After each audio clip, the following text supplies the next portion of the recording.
Ang mabuting balita ng Panginoon ayon kay San Lucas. Dumating ang oras ng panganganak ni Elizabeth at nagluwal siya ng isang sanggol na lalaki. Nabalitaan ng kanyang mga kapitbahay at mga kamag-anak na siya'y pinagpala ng Panginoon at nakigalak sila sa kanya. Nang ikawalong araw, dumalo sila sa pagtutuli ng sanggol. Sakarias sana ang ipangangalan sa kanya, gaya ng kanyang ama. Ngunit sinabi ng kanyang ina, hindi, Juan ang ipapangalan sa kanya. Subalit wala isa man sa iyong mga kamag-anak ang may ganyang pangalan, wika nila.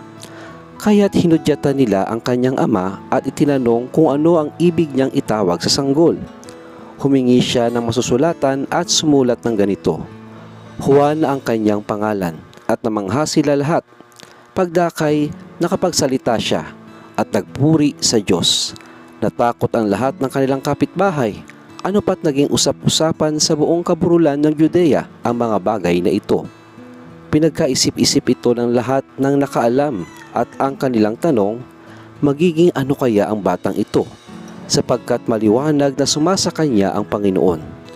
Lumaki ang bata at naging malakas ang kanyang spirito. Siya'y tumira sa ilang hanggang sa araw na magpakilala siya sa Israel. Ang mabuting balita ng Panginoon. Pinupuri ka namin, Panginoong Hesukristo. Sa Ebanghelyong ito, nakita natin ang pagtupad ng Diyos sa kanyang mga pangako, lalo na sa mag-asawang Sakarias at Elizabeth, na ipinagkaloob niya sa kanila ang isang anak. Sa pagiging tapat na mag-asawa sa Diyos at sa kabuuan ng kanilang pananampalataya, ipinakita ng Panginoon ang kanyang biyaya sa pamamagitan ng pagbibigay ng anak na si Juan Bautista.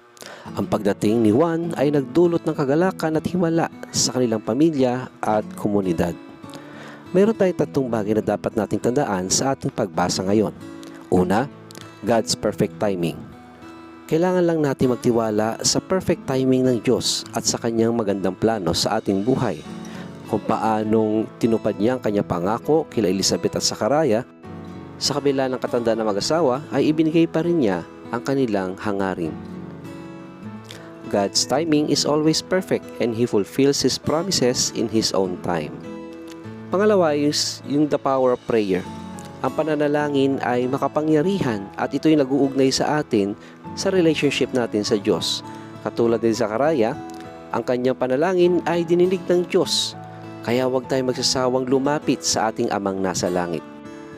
Pangatlo, be a witness to God's miracle. Maging bukas nawa tayo lagi upang ating masaksihan ang mga blessings ng Diyos sa ating pong mga buhay.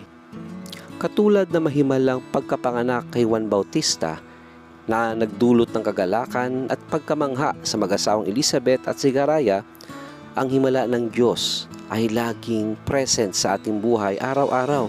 Kailangan lang nating maging attentive at buksan ang ating pong puso sa kanyang araw-araw na pagmamahal at araw-araw na pagbibigay ng grasya.